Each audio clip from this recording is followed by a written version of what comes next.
ሰላም እንደምን አላችሁልን? ክብራን የታላቁ የማንቸስተር ዩናይትድ ደጋፊዎች ዛሬ ማች ዳይ ነው ወይም ደግሞ ማንቸስተር ዩናይትድ ከብራይተን ጋር ጨዋታውን አከናውኗል። ትናንትና ከሰዓት በኋላ ሩበን አሞሪም ከጋዜጠኞች ጋር ቆይታ አድርጎ ነበር።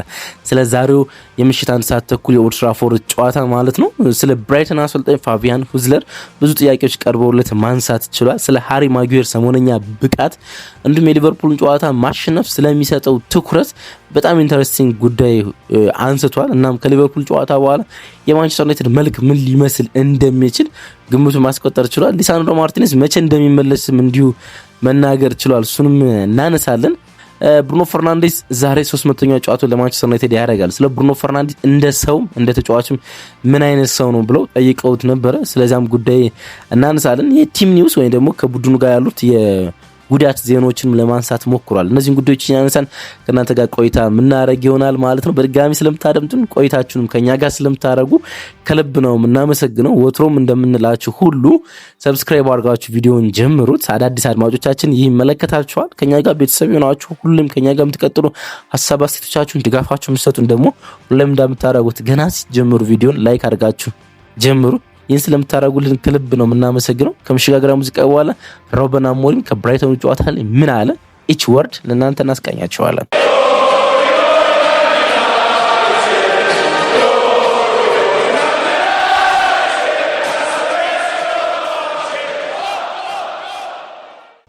ስድስት ደቂቃ ከ54 ሰከንድ በቆየው የሩበን አሞሪም ኢንተርቪው ላይ ለመጀመሪያ የቀረበለት ጥያቄ የሚቀጥለው ፈተና ብራይተን ነው፣ ቡድን እንዴት ነው አሉት። ከፊዚካል ፊትነስ አንጻር ነው ቡድን እንዴት ነው ያሉት። ነገስ ከብራይተን ጋር ምን ተጠብቃለህ በቡድን ላይ ብለው የመጀመሪያ ጥያቄ ያቀረቡለት። እናም ሩበን አሞሪም ቡድኑ በጣም ጥሩ ነው አለ። ፊዚካል ፊትነሱን ነው በጣም ጥሩ ነው ያለ። አንዳንድ ጥርጣሬዎች አሉ በሳምንቱ ውስጥ በሃሪ ማጉዌርና በሜሰን ማውንት ላይ አንዳንድ መጠነኛ ጉዳቶች አጋጥሞናል፣ ግን ምንም አይነት ከባድ ነገር የለም እና ነገ እናያለን አለ። እንዴት ሊጫወቱ እንደሚችሉ ሌሎች እንመለከታለን። ሊቻ ነገ እናያለን ያለ አይሚን ጉዳታቸው መመለስና አለመመለሳቸውን ነው። ሙሉ በሙሉ ከጨዋታው ውጭ መሆናቸውን አላረጋገጠም። ደግሞ ሙሉ በሙሉ ለመሰለፋቸው ዋስትና አልሰጠም ሩበን አሞሪም። ሊቻ ወይም ደግሞ ማርቲኔዝ ከጨዋታው ውጭ ነው አለ። የተቀሩት ተጫዋቾች ዝግጁ ናቸው፣ ሁልጊዜም እንደሚሆን አስባለሁ አለ። ግን በጣም ከባድ ጨዋታ ይሆናል አለ። ከባድ ጨዋታ እንደሚሆን አስባለሁ ለማለት ፈልጎ ነው። ግን ደግሞ በጣም ከባድ ጨዋታ እንደሚሆንም አስባለሁ። ብራይተን ለማየት በጣም አስደሳች የሆነ ቡድን ይመስለኛል። በቢውልድ አፕ በጣም ጥሩ ቡድን ነው። በጨዋታው በሁሉም ገጾች በሁሉም ነገር በጣም ጥሩ ናቸው። በሽግግር ላይ በጣም ጠንካራ ናቸው። በዚህ ውድድር ዘመን በጥሩ ሁኔታ እየተጫወቱ እንደሆነ ይሰማኛል። ስለዚህ እነሱ በጣም የተሟላ ቡድን ናቸው ብዬ አስባለሁ። እናም በጣም ብልህ መሆንና በመናደርገው ላይ በእውነት ትኩረት ሰጠን ጨዋታውን መጋፈጥ ያለብን ይመስለኛል። ምክንያቱም በጣም ጠንካራ ቡድን ጋር ነው የምንጫወተው ሲል ለፋቢያን ሃዝለር ቡድን ያለውን አድናቆት ለመግለጽ ሞክሯል። እዛው ላይ ነው ስለ ፋቢያን ሃዝለር ፍልስፍናና ያንን ቡድኑን በሚያሰለጥንበት መንገድ የሚሰማን ስሜት እስኪ ንገረን ብለው ጠየቁት። ጨዋታውን የሚጫወትበት መንገድ ማየት ትችላላችኋል። በጣም ኃይለኛ ጥራት ያላቸው ቡድኖች ናቸው። ጫና ውስጥም ቢሆኑ በሚያደርጉት ነገር ሁሉ ያምናሉ። ስለዚህ የፋቢያን ትልቅ አድናቂ ነኝ ሲል ነው ሩበን አሞሪም የገለጸና እዚህ ላይ በጣም የወደድኩት ነገርና ትክክለኛው ነገር ጫና ውስጥ በፕሬሸር ውስጥ ነው የሚያደርጉትን ነገር ያምናሉ ያለው ነውና ብራይተን እንደዚህ አይነት ቡድን ነው ከመጀመሪያም ጀምሮ ከግራም ፖተር ከዛ በኋላ ባሉት አሰልጣኞች አሁንም በፋቢያን ሃዝለር እነዚህ በጫና ውስጥ መጫወት የሚወድ አይነት ቡድን ነው። ሪስክ ለመውሰድ ፍቃደኛ የሆነ ቡድን ነው። በዛ ምክንያት ነው እኛን ለአመታት ነገሮችን ከባድ ያደረግብን ብዬ አስባለሁ። የሊቨርፑል ጨዋታ የመርሳት አስፈላጊነትም ጠይቀውት ነበር። የሊቨርፑል ጨዋታ የመርሳት አስፈላጊነት ወይም ደግሞ እንዴት ማመጣጠን ይቻላል ከዛሬ ለዚህኛው ጨዋታ ካለ ተነሳሽነት ጋር ብለው ጠይቀውት ነበር። አንዳንድ ጊዜ የሻምፒዮንስ ሊግ ፋይናል ማች አይደለም የሊቨርፑል ጨዋታ አይደለም፣ አንድ የፕሪሚየር ሊግ ጨዋታ ነውና ስለዛ ድል ብቻ የምታስብ ከሆነ የሚቀጥለው ጨዋታ ላይ ስላለ ተነሳሽነት በጣም ይወርዳል። እንደ አንድ ነጥብ አንስተው እንደ አንድ መነሻ ነጥብ አንስተው ለሚቀጥለው ጨዋታ የምትነሳሳበት ከሆነ ግን በጣም ጥሩ ነውና ኢንተረስቲንግ የሆነ ጥያቄ ይመስለኛል ለኔና ሩበን አሞሪም አዋለም ለዚህኛው ጨዋታ ለመነሳሳት በጣም ዝግጁ ነን አለ። ጨዋታውን ማሸነፍ ለጥሩ መንፈስ ይጠቅመናል አለ። ያ ጥሩ ቅዳሜና እሁድ እንደነበረ እናውቃለን። እናም ጥሩ ቅዳሜና እሁድ እንድናሳልፍ ረድቶናል አለ። ባለፈው ሳምንት ነው ግን ትኩረታችን በሚቀጥለው ጨዋታ ነው። ያ ያለፈ ጊዜ ነው አለ እና እግር ኳስ ደግሞ በተለየ በዚህ ክለብ ውስጥ ብዙ የተለወጠ ነገር እንዳለ መረዳት አለብን አለ። እግር ኳስ አለና በተለይ ደግሞ በዚህ ክለብ ውስጥ ብዙ የተለወጠ ነገር እንዳለ መረዳት አለብን። ስለዚህ ባለፈው ጨዋታ እያሰብን አይደለም፣ በዚህ ጨዋታን እያሰብን ነው። ለማሸነፍ በጣም ከባድ ከሆነ ቡድን ጋር እንደምንጫወት አውቀን ነው ወደ ጨዋታው ምናመራ ሲል ነው መናገር የቻሉ።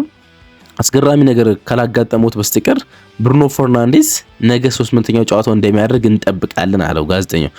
ብሩኖ ፈርናንዴዝ በሁሉም ውድድሮች ነገ ለማንቸስተር ዩናይትድ 300ኛ ጨዋታውን ያከናውናልና ለዛ ነው በጣም አስገራሚ ነገር ካልገጠመን በስተቀር ብሩኖ ፈርናንዴዝ ነገ 300ኛ ጨዋታው እንደሚያደርግ እንጠብቃለን። ስለሱና ስለሱ እንደ ሰው እንደ ተጫዋች ምን ማለት ይችላሉ?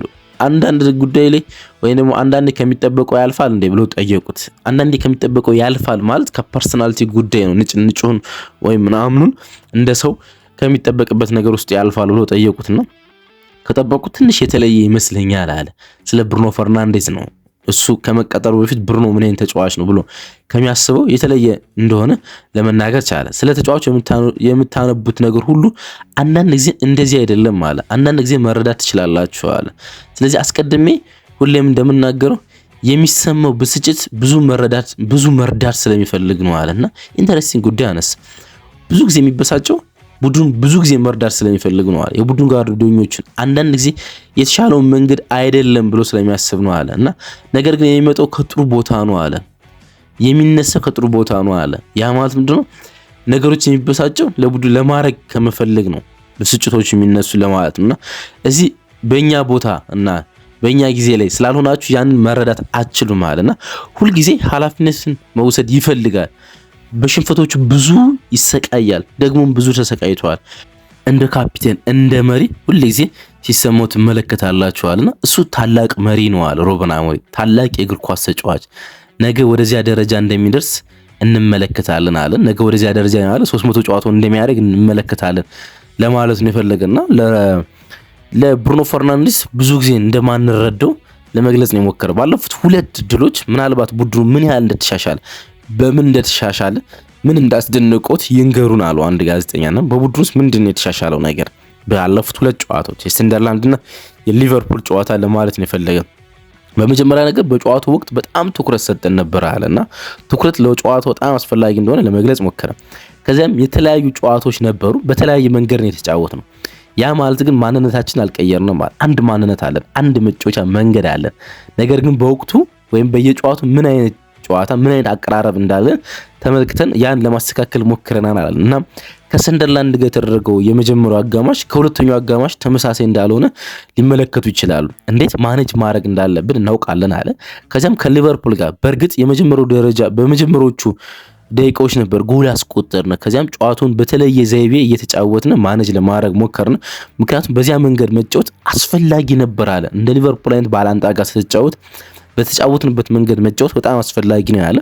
ያ ጥሩ ነገር ነው አለ። አንዳንድ ጊዜ ጥሩ መንፈስ ሲኖሩት ጨዋታዎችን ለማሸነፍ የሚያስፈልግን ያን እድል ያሰፋዋል አለና እነዛ 2 ጨዋታዎች ጥሩ መንፈስ ሰጠውናል አለና በሜዳ ውስጥ በጣም ጥሩ ለማሸነፍ ጥሩ መንፈስ ሲኖር እድሎች ይሰፋሉ ሲል ነው እንግዲህ ለመናገር የሞከረው ሩበን አሞሪም ማለት ነው። ስለ ሃሪ ማጉዌር መጠየቅ ይፈልጋሉ አለው አንድ ጋዜጠኛ። ወደ ክለቡ ከመጣ ጀምሮ ብዙ አስፈላጊ ግቦችን አስቆጥሯል። ስለ ኮንትራት ጉዳይ በጠይቀ ከጄሰን ዊልኮክስ ጋር ተነጋገር ነው እንደምትለኝ አውቃለሁ አለ። ነገር ግን ውሉ በሚቀጥለው ክረምት ያበቃል፣ በክለቡ እንዲቆይ እንደ ግለሰብ አንተ ትፈልጋለህ ብለው ጠየቁትና ገና ኮንትራቱን ይፈርማል አይፈርምም ብለው ቢጠይቁት ይሄን ጉዳይ የሚመለከተው ጄሰን ዊልኮክስ ነው ብሎ ጥያቄው እንደሚዘጋባቸው አውቀዋልና ለዛ ነው ጋዜጠኛው ስለ ማጉዌር መጠየቅ ይፈልጋሉ አለና ስለ ኮንትራት በጠይቀ ከጄሰን ዊልኮክስ ጋር እንድነጋገር ነው የምትነግረኝ አለ።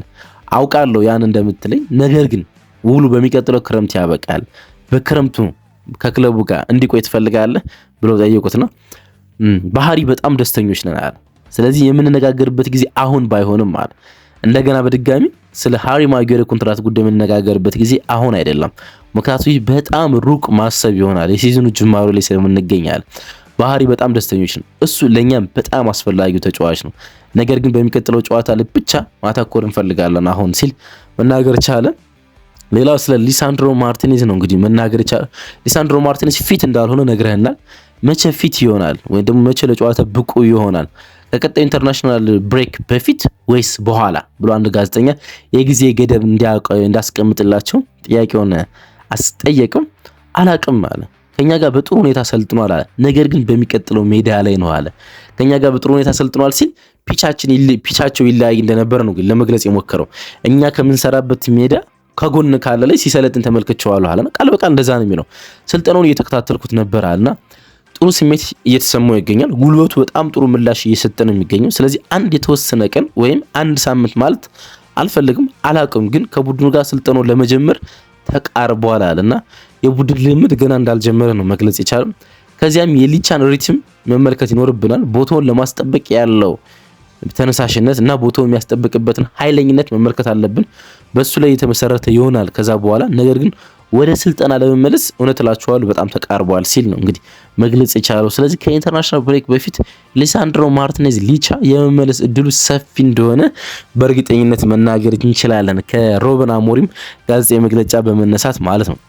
እሁድ ዕለት ከጨዋታው በፊት እሁድ ላይ በጣም ፈገግታ ተመልክተናል። ነገር ግን ወደ ሚዲያዎች መጥተው ትርክታችንን መቀጠል እንዳለብን ተናግረዋል። ትርክታችንን ማለት ማንቸስተር ዩናይትድ ደካማ ነው የምትሉት ነገር መቀጠል ትችላላችሁ፣ የተለወጠ ነገር የለም ብለህ ነግረህናል።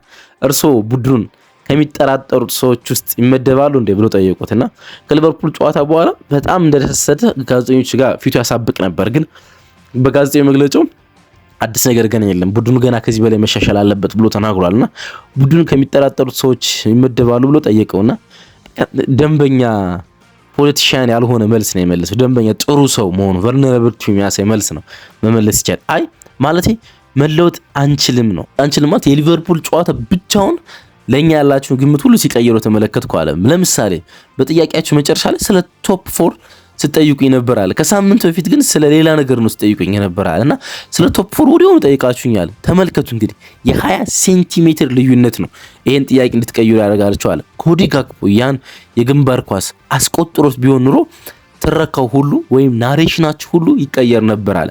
ስለዚህ የተወሰነ መረጋጋት ያስፈልገናል። የምንሰራው ነገር በተወሰነ አቅጣጫ መጠበቅ ያለብን ይመስለኛል። እኔ የምለው ይህን ነው አለና በዚህ አይነት ክለብ ውስጥ ማኔጅ ከሆኑ ነገሮች አንዱ ጨዋታዎች እንዴት ማሸነፍ እንዳለብንና ያን ስለምታስቀጥልበት ጉዳይ ነው አለ። ቡድንን ስለመጠራጠር አይደለም አለ። ግን ጨዋታዎች የምታሸንፍበት ማርጂን ጠባብ ነበር አለ የሊቨርፑልን ጨዋታ እና የእናንተ ትርክት ወይም ናሬሽን በሙሉ ደግሞ ተቀየረ አለ። ስለዚህም ምክንያቶች አሏችሁ፣ ግን የኔ አመለካከት በመንገዳችን ላይ ግልጽ መሆን ነው እና ብዙ አለመቀየር። ምክንያቱም አንድ ጨዋታ ስለምናሸንፍ ያንን ብቻ ነገሩን አይቀይረውም ሲል ለመናገር ይቻላል። ደካማ ናችሁ ብላችሁ የምታስቡ ከሆነ የሊቨርፑልን ጨዋታ ማሸነፍ ብቻ ነገሩን አይቀይረውም አለ ሩበን አሞሪም እና ኢንተረስቲንግ ጉዳይ ይመስለኛል። ሌላ ይሄን የብራይተን ጨዋታ ሌላ ተጨማሪ ጨዋታ ማንቸስተር ዩናይትድ ካላሸነፈ ድረስ የሊቨርፑል ጨዋታ ብቸኛ 3 ነጥብ እንደሆነ ነው ለመግለጽ የሞከረው ማለት ትልቅ ነጥብ ነው። አንፊልድ ላይ ነው። ከረጅም ዓመት ጊዜ በኋላ ያን ማድረግ የቻለ የሊጉ ሻምፒዮን ነው፣ ዲፌንዲንግ ሻምፒዮን ነው። ወደ 450 ሚሊዮን ዩሮ ያወጣ ቲም ነው። ግን ደግሞ ሌላ ተከታታይ ጨዋታዎችን እስካላሸነፍ ድረስ ያ ብቻውን በቂ እንዳልሆነ መናገር ይቻላል። የመጨረሻ ጥያቄ ከሃሪ ማጊዮር ጋር የተገናኘ ጥያቄ ነው። እንግዲህ የእንግሊዝ ጋዜጦች ስለሆኑ የሃሪ ማጊዮር የሰሞነኛ ብቃት እንዳስደሰታቸው መናገር ይቻላል። ወደ ዩናይትድ ከመጣ በኋላ 2 ተከታታይ ጨዋታዎችን አሁን አሸንፈዋል አለ። ስለ ሲስተም አይደለም ማወራ። ሃሪ ማጊዮር ግን ከቡድኑ ጋር ባለው ቅርጽ ሲስተም ጋርና በማንቸስተር ዩናይትድ የሙያ ህይወቱ እንዴት እየተሻሻለ እንደሆነ ብትነግረኝ ደስ ይለኛል፣ ስለሱ ብዙ ብትነግረኝ ሲል ጋዜጠኛው ጠይቀው ነው። አዎ አለ።